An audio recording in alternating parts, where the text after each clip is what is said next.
কংগ্রেস ও তৃণমূল কংগ্রেস ছেড়ে বিজেপিতে যোগ দিলেন বেশ কয়েকজন। কাছাড় জেলা বিজেপির নেতা কর্মীদের উপস্থিতিতে শনিবার শিলচর ইটখলাস্থিত দলীয় কার্যালয়ে এক সভার আয়োজন করা হয়। সভায় বিধায়ক দীপায়ন চক্রবর্তীর উপস্থিতিতে বিরোধী দল কংগ্রেস ও তৃণমূল কংগ্রেসের বিভিন্ন পদাধিকারীরা আনুষ্ঠানিকভাবে বিজেপিতে যোগদান করেন। এদিন উত্তরীয় ও দলীয় টুপি পরিয়ে সকলকে দলে স্বাগত জানান বিজেপি কাছাড় জেলা কমিটির কর্মকর্তারা। এদিন জয়দীপ চক্রবর্তী, আশিস হালদার, অনাদি ভট্টাচার্য সহ কয়েকজন বিজেপিতে যোগদান করেন। সবাই বক্তব্য রাখতে গিয়ে বিধায়ক দীপায়ন চক্রবর্তী জানান, বিরোধী দল ছেড়ে বিভিন্ন পদাধিকারীদের বিজেপিতে যোগদান দলকে আসন্ন লোকসভা নির্বাচনের আগে আরও শক্তিশালী করে তুলবে। বিজেপির নীতি ও আদর্শকে মেনে তারা আগামীতে কাজ করবে বলে আশা প্রকাশ করেছেন বিধায়ক দীপায়ন চক্রবর্তী আরও জানান, আগামী লোকসভা নির্বাচনে বিজেপির জয় প্রায় নিশ্চিত। আসামকে দেশের 5টি উন্নত রাজ্যের মধ্যে অন্যতম হিসেবে প্রতিষ্ঠিত করার মুখ্যমন্ত্রী ডক্টর হিমন্ত বিশ্ব শর্মার স্বপ্নের অংশীদার হয়ে সকলকে কাজ করবে বলে আশাবাদী বিধায়ক।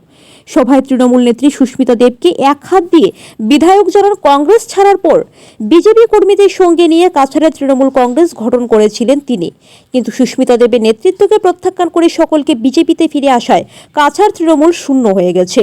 এখন শিলচরের তৃণমূল কংগ্রেসের ভিত মুছে গেছে বলে মন্তব্য করেছেন বিধায়ক।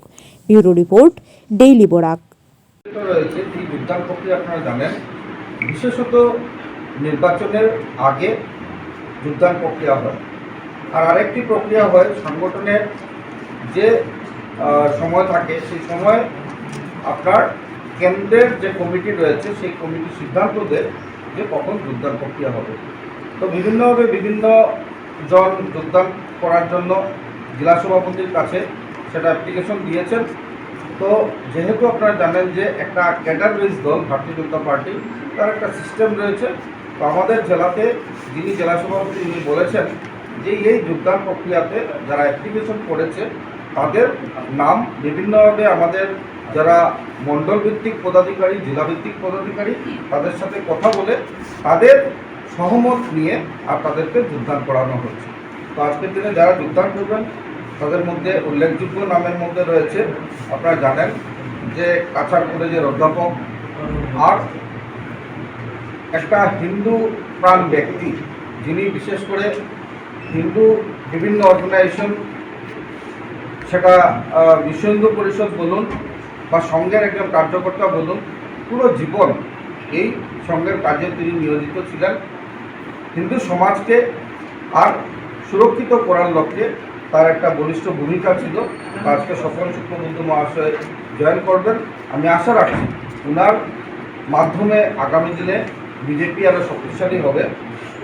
আশিস হালদার, যিনি একজন সম্পূর্ণভাবে ভদ্রলোক, উনি বিগত দিনে হয়তো ইলেকশন ইন্ডিপেন্ডেন্ট খেলেছিলেন, পরবর্তীকালে ওনার ভারতীয় জনতা পার্টির প্রতি যে নিষ্ঠা, এই নিষ্ঠা নিয়ে উনি ভারতীয় জনতা পার্টিতেই আবার থাকতে চেয়েছেন। যাই হোক, দল ওনাকে সম্মতি দিয়েছে। তো আমি মনে করি আশিস হালদার একজন ভালো সংগঠক, ওনার মাধ্যমে আগামী দিনে দল উপকৃত হবে।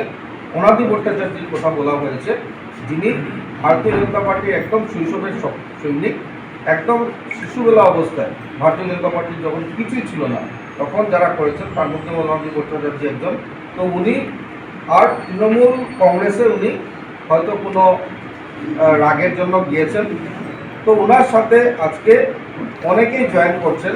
তৃণমূলে ভারতীয় জনতা পার্টিতে অনেকে ছিলেন, তারা তৃণমূলে গিয়েছিলেন। হিতাধিকারী সম্মেলন আপনাদের সকলের মাধ্যমে আমি প্রথমেই আমাদের কেন্দ্র সরকারের বা রাজ্য সরকারের সকল হিতাধিকারীকে অনুরোধ করতে চাই, আগামী 4 তারিখে 11টার সময় আর আমাদের পুলিশ প্যারেড গ্রাউন্ডে আপনারা এই বিশাল সভায় সকলে যোগদান করবেন।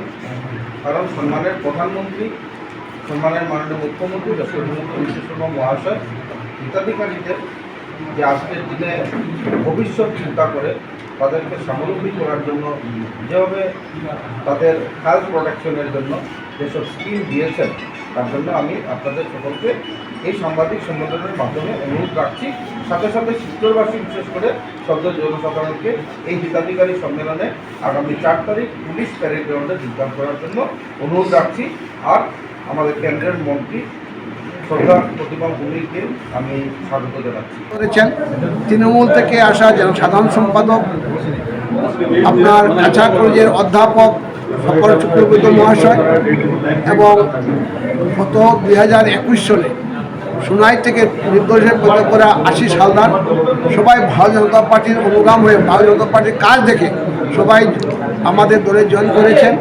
আর আমি মনে করি সবাই জয়েন করার আমাদের ভারতীয় জনতা পার্টি আরও শক্তিশালী বৃদ্ধি হয়েছে এবং আগামী যে লোকসভা নির্বাচন সেই নির্বাচনে আমরা অনায়াসে 200-র অধিক ভোটে জিতে আমাদের এখানে যিনি দায়িত্ব নিয়ে থাকবেন ওনাকে আমরা নরেন্দ্র মোদী হাতে 200 সিট 200-র অধিক লিড